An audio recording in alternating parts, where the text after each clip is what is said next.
Teacher അമ്മയുടെ പുതിയൊരു എപ്പിസോഡിലേക്ക് എല്ലാവർക്കും സ്വാഗതം. വീഡിയോ ആദ്യമായി കാണുന്നവരാണെങ്കിൽ സപ്പോർട്ട് ചെയ്ത് സബ്സ്ക്രൈബ് ചെയ്ത് ലൈക്ക് ചെയ്യാൻ മറക്കല്ലേ. വീണയുടെ ബെയിലിൻ്റെ കാര്യത്തിൽ എന്തെങ്കിലും ചെയ്യേണ്ടതെന്ന് നടേശൻ സന്തോഷിനോടായി ചോദിക്കുന്നുണ്ട്. അതുകൾക്ക് ദേഷ്യത്തോടെ മണിയും പറയുന്നുണ്ട്, നിങ്ങളുടെ ചെവിയിൽ ആരെങ്കിലും ഈയം കലക്കി ഒഴിച്ചിട്ടുണ്ടോ മനുഷ്യ? ഞാൻ പറയുന്നതൊന്നും നിങ്ങളുടെ ചെവിയിൽ കയറുന്നില്ലേ? ഇനി മരുമോൾക്ക് ജാമ്യം വാങ്ങിക്കാൻ മോനെ വിടിച്ചോണ്ട് അങ്ങ് ചെല്ല്. ടി വിക്കാർക്ക് ബാക്കി വാർത്ത കൂടിയാവും, കയറി ചെന്നുകൂടെ അങ്ങോട്ട് എന്നവർ ദേഷ്യത്തോടെ പറയുന്നത് കേട്ട് സന്തോഷം തലകുനിച്ചിരിപ്പാണേ. അപ്പോഴേക്കും പോറ്റിയും പറയുന്നുണ്ട്, ഈ കാര്യത്തിൽ വിശേഷ ബുദ്ധിയൊന്നും വേണ്ട നടേശ, പക്ഷേ ആ ശേഷം ബുദ്ധിയില്ലാത്ത പോലെ പെരുമാറരുതെന്ന്. അപ്പോഴേക്കും മണി സന്തോഷിന്റെ അടുത്തു ചെന്ന്, ഇപ്പൊ തീർന്നോ കുഞ്ഞുട്ടാ? വിശേഷപ്പെട്ട നിന്റെ ടീച്ചറും ടീച്ചറിന്റെ മോളും ഈ വീട്ടിൽ മേലിൽ അവളുടെ പേര് മിണ്ടരുത് എന്ന് മണി ദേഷ്യത്തോടെ പറയുമ്പോഴേക്കും, അവളുടെ പേര് മിണ്ടിയാലും ഇല്ലെങ്കിലും നമ്മുടെ കുടുംബത്തിന്റെ മാനം പോയി. ഇനി തറവാടിത്തം കാണിച്ച് നാട്ടിൽ ആരുടെയെങ്കിലും മുന്നിൽ തല ഉയർത്തി നിൽക്കാനാവുമോ എന്ന് പോറ്റി ചോദിക്കുന്നത് സഹിക്കാനാവാതെ സന്തോഷം ദേഷ്യത്തോടെ അവിടെ നിന്നേറ്റ് പോകുന്നുണ്ടേ. അതുകണ്ട് ഇവനിപ്പോ ആരുടെ അടുത്ത ഈ ദേഷ്യം കാണിക്കുന്നത്? നമ്മളെന്തോ അവന്റെ കെട്ടിയോളെ അറസ്റ്റ് ചെയ്യിച്ച പോലെയാണല്ലോ ഭാവം എന്ന് പോറ്റി മണിയോടായി പറയുമ്പോഴേക്കും നടേശനും അവിടെ നിണീറ്റുകൊണ്ട്, അളിയ ഇല്ലാത്തതൊന്നും പറയല്ലേ. അവൻ അത്രയ്ക്ക് വിഷമവും നാണക്കേടും ഉണ്ടായി. അവന്റെ ഓഫീസിൽ അവൻ ഇനി എങ്ങനെ പോയിരിക്കും? കൂടെയുള്ളവരും നാട്ടുകാരും അവനെ ഇനി എങ്ങനെ കാണും എന്നൊക്കെ പറയുമ്പോഴേക്കും ഇതൊക്കെ എല്ലാവരുടെയും മനസ്സിലുണ്ടാവണം. ആ പെണ്ണ് വന്ന് കരഞ്ഞു പിഴിഞ്ഞ് കാണിച്ച പിന്നെ വിളിച്ച് അകത്ത് കയറ്റരുത്, അത്രയുള്ളൂ എനിക്ക് പറയാൻ എന്ന് പോറ്റി പറയുമ്പോഴേക്കും സന്തോഷിന്റെ ചേട്ടൻ ആനന്ദും ചേട്ടത്തി റാണിയും അവിടുന്ന് പോകുന്നുണ്ടേ.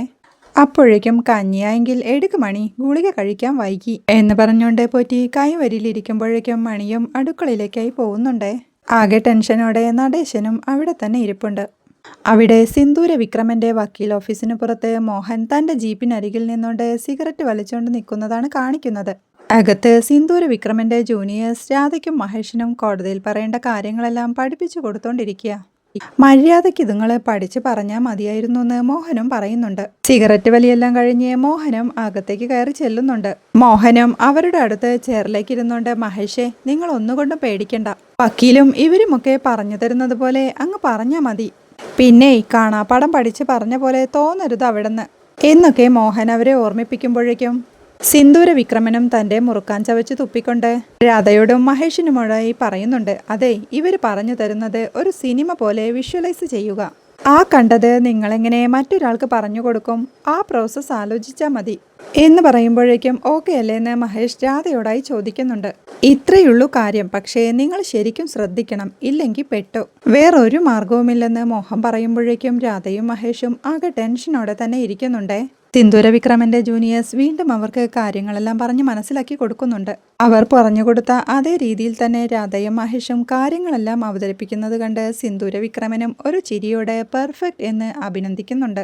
പിന്നീട് കേസിന്റെ വാദത്തിനായി കോടതിയിലെത്തിയിരിക്കുന്ന ടീച്ചർ അമ്മയെയും വീണയെയും രാധയെയും മഹേഷിനെയും മേരിക്കുട്ടി ടീച്ചറെയും ജോണിനെയും മോഹനെയും കൃഷ്ണചന്ദ്രൻ സാറിനെയും എല്ലാമാണ് കാണിക്കുന്നത്. കേസ് നമ്പർ 279/2025 കേരള സർക്കാർ വേഴ്സസ് രാധ ആൻഡ് മഹേഷ് എന്ന് കേസ് നമ്പർ വിളിച്ചോണ്ട് സ്റ്റാഫ് ജഡ്ജിക്കായി ആ ഫയൽ കൈമാറുമ്പോഴേക്കും ജഡ്ജി ആ കേസ് വായിക്കുന്നുണ്ട്. Good morning. The case number 279/2025 State vs. Radha and Mahesh. Let the appearance of the parties be recorded എന്ന് ജഡ്ജി കേസ് വിളിക്കുമ്പോഴേക്കും പബ്ലിക് പ്രോസിക്യൂട്ടറായ രാജശേഖരൻ വക്കീൽ വാദം തുടങ്ങി വെക്കുന്നുണ്ട്. Good morning your honour. For the prosecution advocate M Rajasekharan appeared എന്ന് പറയുമ്പോഴേക്കും അഡ്വക്കേറ്റ് സിന്ദൂര വിക്രമനും എഴുന്നേറ്റുകൊണ്ട് good morning your honour. Advocate Sindhura Vikraman for the accuse Radha and Mahesh എന്ന് പറയുമ്പോഴേക്കും ജഡ്ജിയും പബ്ലിക് പ്രോസിക്യൂട്ടറായ രാജശേഖരനോട് വാദം തുടങ്ങാനായി ആവശ്യപ്പെടുന്നുണ്ട്. എന്റെ കക്ഷിയുടെ സഹോദരൻ ശിവരാമൻ കൊടുത്ത പരാതിയിൽ പിന്നെ കൗണ്ടർ പെറ്റീഷനായി മോഹൻ കൊടുത്ത ആരോപിത പരാതിയും പരസ്പരം ബന്ധിതമാണ്. അതുകൂടാതെ സാക്ഷികളും തെളിവുകളും പരസ്പരം ബന്ധമുള്ളതുമാണ്. അതുകൊണ്ട് നീതിയുടെ താൽപര്യാർത്ഥം ക്രിമിനൽ പ്രൊസീജിയർ കോഡ് സെക്ഷൻ 223 പ്രകാരം ജോയിന്റ് ബെയിൽ അനുവദിക്കണമെന്ന് താഴ്മയായി അപേക്ഷിക്കുന്നു. അത് കേൾക്കെ ജഡ്ജി വീണ്ടും പ്രോസിക്യൂഷനോട് പ്രൊസീഡ് ചെയ്യാനായി പറയുന്നുണ്ട്. യുവർ ഓണർ, ഇതൊരു സാധാരണ മക്കളമ്മ കുടുംബ വഴക്കല്ല. രമ്മയെ മരിച്ചുവെന്ന് രേഖപ്പെടുത്തി അവരുടെ പേരിലുള്ള ഇൻഷുറൻസ് തുക കൈപ്പറ്റുകയും അമ്മ തിരികെ വന്നപ്പോൾ അവരെ വീട്ടുതടങ്കലിലാക്കുകയും ചെയ്തു എന്ന് രാജശേഖരൻ വാദിക്കുമ്പോഴേക്കും സിന്ദൂര വിക്രമനും ഒരു ചിരിയാട് ഇതാണോ നിങ്ങളുടെ കേസ് എന്ന് ചോദിക്കുന്നുണ്ട്. മരണാനന്തരം ജീവിച്ചു വരുന്ന ഒരമ്മ. വിചിത്രമെന്നോണം അവർ സ്വന്തം മകളുടെ വിവാഹം ഓൺലൈനിൽ ലൈവായി കാണുന്നു. ഇതൊരു സീരിയലല്ലേ മിസ്റ്റർ പ്രോസിക്യൂട്ടർ എന്ന് സിന്ദൂര വിക്രമൻ പറയുമ്പോഴേക്കും ജഡ്ജിയും സിന്ദൂര വിക്രമനെ തടയുന്നുണ്ടേ. വീണ്ടും രാജശേഖരൻ തന്റെ വാദം തുടരുന്നുണ്ട്. യുവർ ഓണർ, പ്രതിഭാഗം നാടകമെന്നോ സീരിയലെന്നോ ആക്ഷേപിച്ചാലും ഞങ്ങളുടെ കയ്യിൽ സംസാരിക്കുന്ന തെളിവുകളുണ്ട്. സരസ്വതി ടീച്ചർ 2024 സെപ്റ്റംബർ 7 കന്യാകുമാരിയിൽ മിസ്സിംഗ് ആയി. പോലീസ് അന്വേഷണത്തിൽ അവരുടെ ഭർത്താവായ 2ാം കേസിലെ പെറ്റീഷണർ മോഹൻ അന്നേ ദിവസം കന്യാകുമാരിയിൽ ഉണ്ടായിരുന്നതിന് CCTV വിഷ്വൽസ് തെളിവാണ് എന്ന വക്കീലിന്റെ വാദം കേട്ട് മോഹനും ആകെ പരുങ്ങലോടെ ഇരിക്കുന്നുണ്ടേ. രാജശേഖരൻ അപ്പോഴേക്കും CCTV ഫുട്ടേജ് കോടതിയിൽ തെളിവായി സമർപ്പിക്കുന്നുണ്ട്. ഫുട്ടേജ് ഫയൽ സീൽ ചെയ്തതാണോന്ന് ജഡ്ജിയും ചോദിക്കുന്നുണ്ട്. അതെ എന്ന് രാജശേഖരൻ സമ്മതിക്കുമ്പോഴേക്കും ജഡ്ജിയും അത് വാങ്ങി പരിശോധിക്കുന്നുണ്ടേ. അപ്പോഴേക്കും സിന്ദൂര വിക്രമൻ പറയുന്നുണ്ട്, യുവർ ഓണർ, ഈ AI കാലത്താണ് ഒരു വീഡിയോ തെളിവ് ഇപ്പോഴത്തെ നഴ്സറി പിള്ളേർ വരെ ഉണ്ടാക്കിത്തരും എന്ത് വിഷ്വൽസും എന്ന് പറഞ്ഞുകൊണ്ട് ചിരിക്കുമ്പോഴേക്കും അഡ്വക്കേറ്റ് സുജിയും എഴുന്നേറ്റുണ്ട്. ഒബ്ജക്ഷൻ യുവർ ഓണർ, ഡിഫൻസ് കൗൺസിലിന്റെ ഇത്തരം അവഹേളന പരാമർശങ്ങൾ ഒഴിവാക്കണം. അന്വേഷണ രേഖകൾ ലഭ്യമാണെന്ന് പറഞ്ഞുകൊണ്ടിരിക്കുന്നുണ്ട്. അത് കേൾക്കെ ജഡ്ജിയും സസ്റ്റെയിൻ പ്രൊസീഡ് എന്ന് സിന്ദൂര വിക്രമനോടായി പറയുമ്പോഴേക്കും യുവർ ഓണർ, ഞാൻ കാണിക്കുന്ന ചില തെളിവുകൾ ഈ പറയുന്ന മുഴുവൻ കഥകളുടെയും വഴിമാറ്റും. സരസ്വതി അപകടത്തിലായി കോവിൽപ്പെട്ടിയിലെ ആശുപത്രിയിലായിരുന്നു എന്ന് പറയപ്പെടുന്നു. പക്ഷേ ഇവർ പറയുന്നത് പോലെ ഒരു അപകടത്തിന്റെ പോലീസ് FIR-ഓ മറ്റൊന്നുമില്ല. അതുകൊണ്ട് തന്നെ ഞാൻ ആരോപിക്കുന്നു ഇതൊരു ഫാബ്രിക്കേറ്റഡ് കേസാണ്. മകളെ ജോലിയിൽ കയറ്റാൻ അമ്മയുമായി ചേർന്ന് കൃത്രിമമായി ഒരു മിസ്സിംഗ് സ്റ്റോറി ഉണ്ടാക്കി. ഇത് കമ്പാഷനേറ്റ് അപ്പോയിന്റ്മെന്റ് ആണ് എന്ന് സിന്ദൂര വിക്രമൻ പറയുമ്പോഴേക്കും പബ്ലിക് പ്രോസിക്യൂട്ടർ രാജശേഖരനും അത് ഒബ്ജക്ഷൻ ചെയ്യുന്നുണ്ട്. Objection your honour, character assassination. ഇത്തരം കള്ളവാദങ്ങൾ കൊണ്ട് സത്യം മറയ്ക്കാനാവില്ല.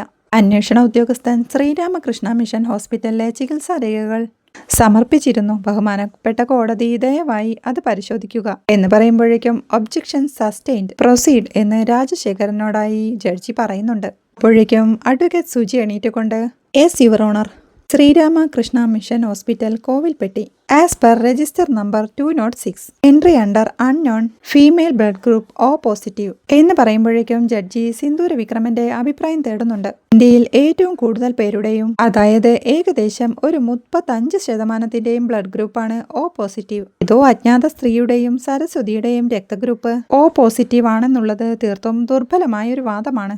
പിന്നെ ഈ കെട്ടുകഥകൾക്കൊക്കെ പിന്നിൽ മറച്ചു വെക്കപ്പെട്ട ഒരു പ്രണയ കഥയുണ്ട് എന്ന് അദ്ദേഹം പറയുന്നത് കേട്ട് ടീച്ചർ അമ്മയും കൃഷ്ണചന്ദ്രൻ സാറും പരിഭ്രമത്തോടെ ഇരിക്കുന്നുണ്ട്.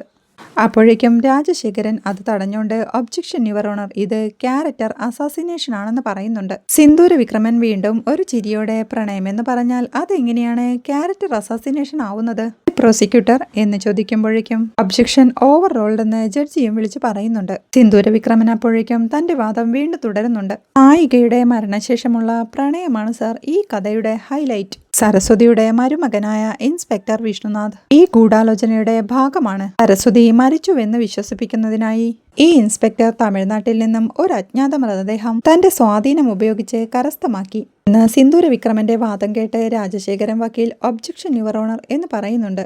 Vishnunath is A competent and upright officer of the law. അദ്ദേഹം രാമേശ്വരം പോലീസിൽ നിന്നും കിട്ടിയ വിവരമനുസരിച്ചാണ് പോയി ബോഡി സ്വീകരിച്ചത് എന്ന് രാജശേഖരൻ വാദിക്കുമ്പോഴേക്കും സിന്ദൂര വിക്രമനും ഒരു ചിരിയോടെ യുവർ ഓണർ, ഇവർ കൊണ്ടുവന്നത് രത്നമ്മാൾ എന്ന തമിഴ് സ്ത്രീയുടെ മൃതദേഹം എന്ന് പറയുമ്പോഴേക്കും അത് ബോഡി ഐഡന്റിഫിക്കേഷനിൽ പ്രതിയായ മഹേഷ് നടത്തിയ ഒരു പിഴവാണ് എന്ന പബ്ലിക് പ്രോസിക്യൂട്ടറുടെ വാദം കേട്ട് മഹേഷും ആകെ നിന്ന് വിയർക്കുന്നുണ്ട്. അത് ബോധപൂർവമുള്ള പിഴവാണെന്ന് സംശയിക്കേണ്ടിയിരിക്കുന്നു എന്ന് രാജശേഖരൻ വക്കീൽ പറയുമ്പോഴേക്കും DNA പരിശോധന വിഷ്ണുനാഥ് തന്റെ സ്വാധീനം ഉപയോഗിച്ച് സ്കിപ്പ് ചെയ്തു. ഇത് കമ്പാഷനേറ്റ് അപ്പോയിന്റ്മെന്റ് സ്കാം എന്ന എന്റെ വാദത്തെ ബലപ്പെടുത്തുന്നുണ്ട് എന്ന് സിന്ദൂര വിക്രമൻ എതിർത്തുകൊണ്ട് പറയുമ്പോഴേക്കും your honour, court can verify departmental reports എന്ന് രാജശേഖരൻ പറയുമ്പോഴേക്കും അഡ്വക്കേറ്റ് സുജിയും എണീറ്റുണ്ട്. Yes your honour, compassionate appointment സംബന്ധിച്ച രേഖകൾ ഡിപ്പാർട്ട്മെന്റ് എൻക്വയറി വരെ പരിശോധിക്കാം. വിഭാഗത്തിന്റെ തെറ്റായ വാദങ്ങൾ തെളിയിക്കപ്പെടും എന്ന സുജിയുടെ വാദം കേൾക്കെ കോടതി റൂൾ 14 പ്രകാരം വിദ്യാഭ്യാസ വകുപ്പിന്റെ ഒരു ആഭ്യന്തര അന്വേഷണത്തിന് കോടതി നിർദ്ദേശിക്കുന്നു. ക്വയറി ഓഫീസറെ 7 ദിവസത്തിനുള്ളിൽ നിയമിക്കേണ്ടതും അന്വേഷണം നടത്തി 1 മാസത്തിനുള്ളിൽ റിപ്പോർട്ട് കോടതിയിൽ സമർപ്പിക്കണമെന്നും നിർദ്ദേശിക്കുന്നു എന്ന് ജഡ്ജി തന്റെ തീരുമാനം അറിയിക്കുമ്പോഴേക്കും രാജശേഖരൻ വക്കീലും യുവർ ഓണർ. സരസ്വതിയുടെ സഹോദരൻ നൽകിയ കേസ് നിലവിൽ നിൽക്കെ മോഹൻ നൽകിയ കൗണ്ടർ പെറ്റീഷന്റെ നടപടിയെന്നോണം സരസ്വതിയും വീണയും ഇപ്പോഴും റിമാൻഡിലാണ്. കെട്ടിച്ചമച്ച ആ കേസുകളിൽ അവർക്ക് റിമാൻഡിൽ കഴിയേണ്ടി വരുന്നത് തീർത്തും അനീതിയാണ്. അവർ അന്വേഷണവുമായി പൂർണ്ണമായും സഹകരിച്ചിട്ടുണ്ട്. തെളിവ് നശിപ്പിക്കാനോ മൊഴികളിൽ മാറ്റം വരുത്തുവാനോ സാധ്യതയില്ല. അതിനാൽ ഇവർക്ക് ഇൻട്രീം ജാമ്യത്തിന് താഴ്മയായി അപേക്ഷിക്കുന്നു. രാജശേഖരൻ വക്കീലിന്റെ വാദം കേട്ട് ടീച്ചറമ്മയും വീണയും പ്രതീക്ഷയോടെ നിൽക്കുമ്പോഴേക്കും അതുകൾക്ക് രാധയും മഹേഷും ആകെ ടെൻഷനോടെ തന്നെ നിൽപ്പുണ്ട്. അപ്പോഴേക്കും സിന്ദൂര വിക്രമൻ അതിനെ എതിർത്തോണ്ട് വാദം തുടങ്ങിക്കഴിഞ്ഞിരുന്നു. യുവർ ഓണർ, ഇവരുടെ വാദം അംഗീകരിച്ചാലും കൗണ്ടർ പെറ്റീഷനിലെ അലിഗേഷൻസ് ഗുരുതരമാണ്. പിന്നെ കറണ്ട് പാർട്ടിന്റെ എൻക്വയറി പുരോഗമിക്കുന്നതിനാൽ ജയിൽ റിലീസിനെ കുറിച്ച് വിയോജിപ്പ് രേഖപ്പെടുത്തുന്നു എന്ന് പറഞ്ഞു നിർത്തുമ്പോഴേക്കും രാജശേഖരനും അതിനെതിരെ വാദിക്കുന്നുണ്ട്. അലിഗേഷനുകൾ പ്രധാന കേസിൽ അഡ്രസ് ചെയ്തിട്ടുണ്ട്. പുതിയ ഡിറ്റൻഷൻ ആവശ്യമില്ല. അതുകൊണ്ട് ഇന്ററിം ബെയിൽ അനുവദിക്കണം എന്ന് പറയുമ്പോഴേക്കും എല്ലാവരും ജഡ്ജിയുടെ തീരുമാനത്തിനായി ആകാംക്ഷയോടെ നോക്കിയിരിക്കുന്നുണ്ട്. ജഡ്ജി തന്റെ തീരുമാനം അറിയിക്കുന്നുണ്ട്. കണ്ടിന്യൂഡ് റിട്ടൻഷൻ അനാവശ്യമാണ്. സരസ്വതിക്കും വീണയ്ക്കും ഇന്ററിം ബെയിൽ അനുവദിക്കുന്നു. എന്നാൽ ജഡ്ജിയുടെ വാക്കുകൾ കേൾക്കെ ടീച്ചറമ്മയും വീണയും ആശ്വാസത്തോടെ നിൽക്കുമ്പോഴേക്കും അതിഷ്ടപ്പെടാതെ മഹേഷും രാധയും മോഹനുമെല്ലാം ടെൻഷനോടെ ഇരിക്കുന്നുണ്ട്. അത് കേട്ട് കൃഷ്ണചന്ദ്രൻ സാറും മേരിക്കുട്ടി ടീച്ചറും ജോണുമെല്ലാം ആശ്വാസത്തോടെ ഇരിക്കുമ്പോഴേക്കും രാജശേഖരൻ വക്കീലും അഡ്വക്കേറ്റ് സുജയുമെല്ലാം സന്തോഷത്തോടെ ചിരിക്കുന്നുണ്ട്. ജഡ്ജി അപ്പോഴേക്കും പറയുന്നുണ്ട്, എല്ലാ എൻക്വയറിക്കും സഹകരിക്കണം. കേസ് ഹിയറിംഗ് തുടരും. Court will take a short release of 15 minutes. എന്നാൽ ജഡ്ജിയുടെ തീരുമാനം ഇഷ്ടപ്പെടാതെ സിന്ദൂര വിക്രമൻ എഴുന്നേറ്റുണ്ട്. Your honour, prosecution witness A Saraswathi എന്ന് പറയുമ്പോഴേക്കും പ്രൊസീഡ് മിസ്റ്റർ സിന്ദൂര വിക്രമൻ എന്ന് ജഡ്ജിയും പറയുന്നുണ്ട്. അപ്പോഴേക്കും സിന്ദൂര വിക്രമന്റെ ആവശ്യപ്രകാരം ടീച്ചറമ്മയെ ചോദ്യം ചെയ്യുന്നതിനായി പ്രതിക്കൂട്ടിൽ കൊണ്ടുവന്ന് നിർത്തുന്നുണ്ട്. സിന്ദൂര വിക്രമൻ അപ്പോഴേക്കും വന്ന് ടീച്ചറമ്മയെ ചോദ്യം ചെയ്യുന്നുണ്ട്. സരസ്വതി ടീച്ചർ അല്ലേ, താങ്കൾ മികച്ച അധ്യാപികയ്ക്കുള്ള സംസ്ഥാന സർക്കാരിന്റെ പുരസ്കാരം നേടിയിട്ടുണ്ട് അല്ലേ എന്ന് ചോദിക്കുമ്പോഴേക്കും ടീച്ചറമ്മ ജഡ്ജിയെ നോക്കിക്കൊണ്ട് അതെ, 2024 എന്ന് പറയുന്നുണ്ട്. സർക്കാർ പുരസ്കാരം നേടിയ സരസ്വതി ടീച്ചർ സമൂഹത്തിന് എന്ത് സന്ദേശമാണ് നൽകുന്നതെന്ന് ഞാൻ സംശയിക്കുന്നു എന്ന സിന്ദൂര വിക്രമന്റെ ചോദ്യം കേട്ട് ടീച്ചറമ്മയും തല താഴ്ത്തി നിൽക്കുമ്പോഴേക്കും രാജശേഖരൻ വക്കീൽ എണീറ്റോണ്ട് അതിനെ തടയുന്നുണ്ട്. Objection your honour, character assassination, moral comments പറയാനുള്ള സ്ഥലമല്ല കോടതി എന്ന് പറയുമ്പോഴേക്കും ജഡ്ജിയും പറയുന്നുണ്ട് objection sustained. Personal characteristic remarks ഒഴിവാക്കണമെന്ന് അദ്ദേഹം പറയുന്നുണ്ട്. സിന്ദൂര വിക്രമനും അത് സമ്മതിച്ചോണ്ട് ഓക്കെ ലോഡ് എന്ന് പറയുമ്പോഴേക്കും പേടിക്കേണ്ട മാഡം, സത്യം നിങ്ങൾക്കായി സംസാരിക്കുമെന്ന് രാജശേഖരൻ വക്കീലും ടീച്ചറമ്മയെ ആശ്വസിപ്പിക്കുന്നുണ്ട്. സിന്ദൂര വിക്രമൻ വീണ്ടും ടീച്ചറമ്മയെ ചോദ്യം ചെയ്യുന്നുണ്ട്. ഇത്രയും പ്രഗത്ഭയായ ഒരു അധ്യാപിക വീട്ടുകാരോടും പോലും പറയാതെയാണോ ടൂർ പോയത് എന്ന് ചോദിക്കുമ്പോഴേക്കും മൂത്ത മകൾക്ക് ഞാൻ ടൂർ പോകുന്നതിൽ താല്പര്യമില്ലായിരുന്നു സർ. എന്റെ ഇളയ മകളും ചേച്ചിയുടെ മകളും നിർബന്ധിച്ചിട്ടാ ഞാൻ ടൂർ പോയത് എന്ന് ടീച്ചറമ്മ പറയുമ്പോഴേക്കും സിന്ദൂര വിക്രമനും ഒരു ചിരിയോടെ ഇന്നത്തെ ടീനേജ് കുട്ടികൾ പോലും ചെയ്യാത്ത കാര്യം 50+ കഴിഞ്ഞ ഒരു അധ്യാപിക ചെയ്യുന്നു. അതിന് ഒരു കാരണമേയുള്ളൂ. ടൂർ നിങ്ങൾക്ക് നിങ്ങളുടെ പ്ലാൻ എക്സിക്യൂട്ട് ചെയ്യാനുള്ള ഒരു സ്പേസ് മാത്രമായിരുന്നു. നിങ്ങളുടെ മിസ്സിംഗ് ഡ്രാമയുടെ തുക നിങ്ങളുടെ മക്കൾക്കായിരിക്കും അടയ്ക്കേണ്ടി വരിക എന്ന് തോന്നിയില്ലേ എന്ന് സിന്ദൂര വിക്രമൻ ചോദിക്കുമ്പോഴേക്കും രാജശേഖരൻ വക്കീലും എണീറ്റുണ്ട് അതിനെ എതിർക്കുമ്പോഴേക്കും രാജശേഖരൻ വക്കീലിനെ തടഞ്ഞോണ്ട് ജഡ്ജി സിന്ദൂര വിക്രമനോട് പ്രൊസീഡ് ചെയ്യാനായി പറയുന്നുണ്ട്.